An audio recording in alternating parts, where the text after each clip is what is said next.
হোসাইন জিয়াদের প্রতিবেদন দেখছিলাম, এবার সরাসরি তাকে যুক্ত করতে চাই।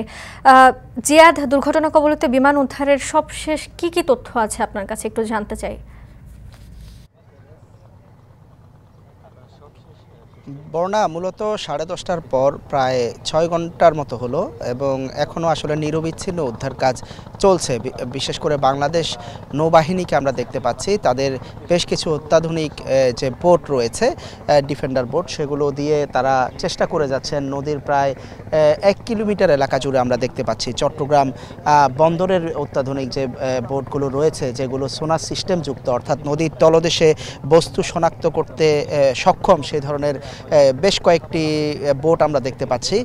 পুরো 1 কিলোমিটার এলাকা জুড়ে বিভিন্ন জায়গায় তারা আসলে খোঁজ করার চেষ্টা করছেন। একটু আগে আমরা যেটি দেখেছি যে ছোট্ট একটি টুকরা, সেটি নৌবাহিনীর সোনার বোট শনাক্ত করার পর ডুবুরি দল ডুব দিয়ে আসলে তুলে নিয়ে এসেছে এবং এখনও পর্যন্ত আসলে যে জায়গা বয়াটি, সেই বয়ার আশেপাশে তারা চারপাশে আসলে চেষ্টা করছেন। মূলত এখানে পানি বেশ ঘোলা, এখন ভাটার সময়, এই সময়ে প্রায় 7 থেকে 8 মিটার গভীর পানি রয়েছে বলে এই বোটগুলোর সূত্রে আমরা দেখতে পেয়েছি মনিটরে, এবং এরপরে যখন জোয়ার আসে সেটি 10 মিটারের মতো পানি হয় সেই জায়গায়। এবং ডুবুরি দল যারা রয়েছেন, একটু আগে জেনেছেন যে তারা প্রায় 180 ফিট গভীরে পর্যন্ত ডুব দিতে সক্ষম, যেখানে এখানে 35 থেকে 30 ফিটের মতো গভীরতা আছে। তারা চেষ্টা করে যাচ্ছেন। মূলত এর পাশেই উদ্ধারকারী জাহাজ যেটি বলবান, সেটিও অপেক্ষা করছে কখন আসলে শনাক্ত হবে।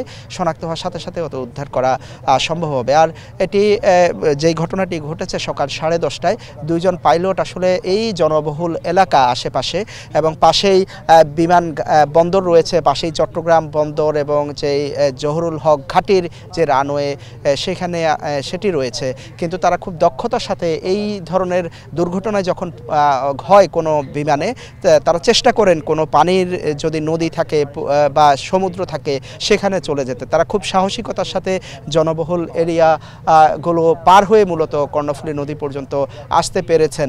সেটি এক ধরনের তাদের দক্ষতার পরিচয়।